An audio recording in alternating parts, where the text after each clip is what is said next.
Curso de antenas ofrecido por el Grupo de Radiación de la Universidad Politécnica de Madrid. Tanto en antenas reflectoras y lentes como en muchos sistemas de antena, se trabaja con la teoría de óptica geométrica para el análisis y sobre todo para el diseño de estructuras de antena.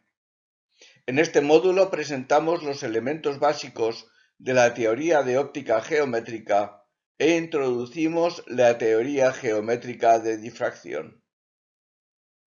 En una estructura donde las dimensiones y radios de curvatura de las superficies son mucho mayores que la longitud de onda, se pueden hacer diversas aproximaciones en la propagación de una onda que se conocen como leyes de óptica geométrica. La teoría se basa en el trazado de rayos y en la independencia de un rayo con los demás.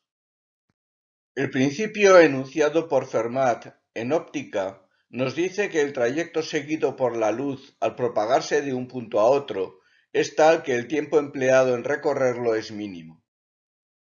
En un medio lineal e isótropo, la velocidad de la luz es inversamente proporcional al índice de refracción. En una onda monocromática, el campo eléctrico puede describirse como una función compleja cuya amplitud, polarización y fase dependerán de la distancia a lo largo de una cierta trayectoria que llamaremos rayo. La fase varía a lo largo del rayo de forma proporcional al índice de refracción, de forma que los frentes de fase satisfacen la ecuación eikonal, siendo n el índice de refracción del medio. Se define la distancia óptica entre dos puntos a lo largo de una determinada línea a la integral de línea del índice de refracción. Esta magnitud es proporcional al tiempo de propagación entre los dos puntos.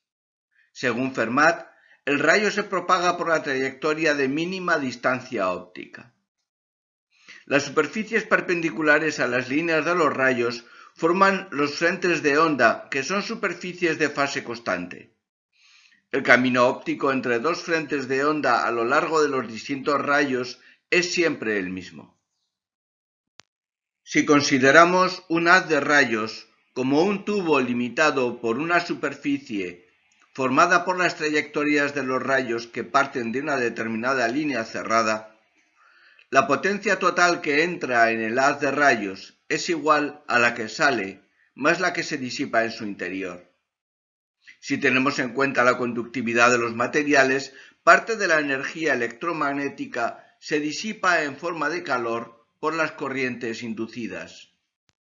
En un medio homogéneo, las constantes electromagnéticas no dependen de la posición. La permitividad eléctrica puede ponerse como una constante real. Se define la permitividad relativa como su valor en el material dividido por la permitividad del vacío. La permeabilidad magnética también es constante y se puede definir de forma relativa a la del vacío. En un medio homogéneo, los rayos se propagan en línea recta. En general, las estructuras de antena generan una onda esférica no homogénea con rayos divergentes desde la antena emisora. Pero son muchas las estructuras posibles que puede tomar la ecuación eikonal dependiendo de las condiciones de contorno. En todos los casos, la velocidad de propagación es constante e inversamente proporcional al índice de refracción. En los medios reales se produce una corriente proporcional al campo eléctrico y de su misma dirección, relacionada con él a través de la conductividad del medio. El efecto de la conductividad se puede modelar como una constante dieléctrica compleja que depende de la frecuencia.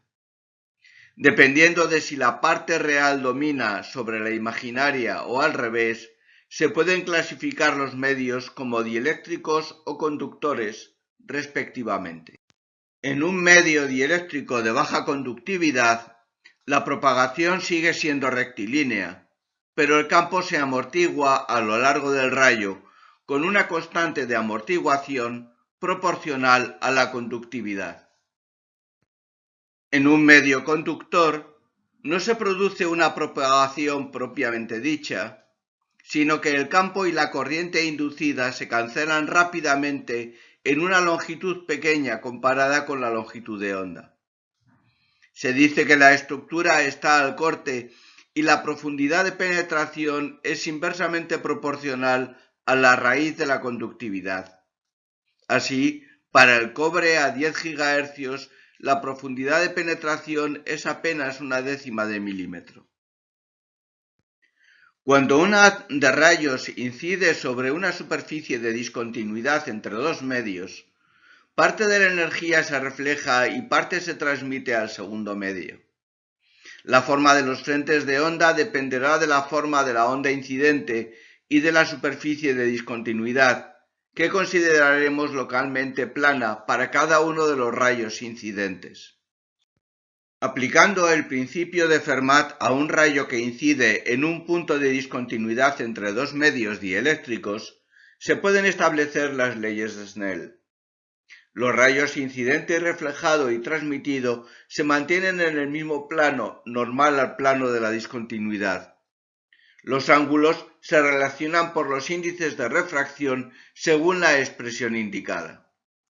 De las condiciones de continuidad de los campos tangentes al plano, se obtienen las relaciones de amplitud y fase de los campos incidente, reflejado y transmitido. Si definimos una impedancia compleja para cada uno de los dos medios, el coeficiente de reflexión se puede expresar de la forma ya conocida en función de dichas impedancias. El coeficiente de transmisión tiene en cuenta el cambio de densidad de potencia, de forma que se cumpla la condición de conservación de la potencia. En polarización horizontal y con el sentido del campo indicado en la figura, la expresión es la misma que en vertical, pero cambia la forma de la impedancia, que depende también del ángulo de incidencia. Cuando la onda incide en una superficie conductora, el coeficiente de reflexión se aproxima a la unidad, lo que supone un pequeño factor de pérdidas en la onda reflejada, debido a las corrientes inducidas en el conductor, que en los metales con una conductividad superior a 10 elevado a 6 es prácticamente despreciable. La dirección del vector unitario del rayo reflejado puede escribirse en función de la normal y del rayo incidente. Para cualquier polarización del rayo incidente, la polarización del rayo reflejado puede escribirse también en función de la normal al plano de discontinuidad, lo que nos permitirá una formulación sencilla en reflectores. Cuando un haz de rayos alcanza el borde de una superficie conductora, el modelo de óptica geométrica produce una sombra absoluta y una transición brusca del campo en el límite de la zona de sombra y en el límite del haz de rayos reflejados. La experiencia dice que la zona de sombra tiene una cierta iluminación y la transición entre la zona iluminada y la zona de sombra debe ser gradual. El modelo establecido por Keller en 1962 permite evaluar el campo en las zonas de transición y sobre todo en la zona de sombra. La trayectoria entre dos puntos cumple el principio de Fermat, de forma que los rayos difractados forman un cono que tiene como eje la tangente al borde de la estructura y su semiángulo o ángulo de difracción es igual al ángulo entre el rayo incidente y dicha tangente o ángulo de incidencia. La onda difractada es una onda cilíndrica cuyo campo se atenúa como la raíz de la distancia. Un valor aproximado para una lámina metálica delgada se obtiene por la expresión dada por Keller. La expresión es válida fuera de las direcciones de transición entre el campo incidente y el reflejado y la zona de sombra, que requieren expresiones más complejas que pueden consultarse en la bibliografía. En la figura se presenta una onda incidente sobre un semiplano conductor, apreciando la zona de interferencia con la onda reflejada y la zona de sombra con la onda difractada. Como conclusiones diremos que el modelo de óptica geométrica permite calcular el campo eléctrico en estructuras grandes comparadas con la longitud de onda. Los procesos de refracción y reflexión nos permiten conocer los campos en las discontinuidades dieléctricas y en las superficies conductoras. La difracción en bordes y vértices aportan modelos para el trazado de rayos en esas discontinuidades según la teoría geométrica de difracción. Aquí se ha tratado un solo modelo canónico, pero la bibliografía describe muchos más. En la mayoría de los libros docentes se presentan los elementos básicos de la geometría óptica, pero es en el libro de Studman donde se hace un estudio más detallado de todos los procesos ópticos, incluida la teoría geométrica de difracción.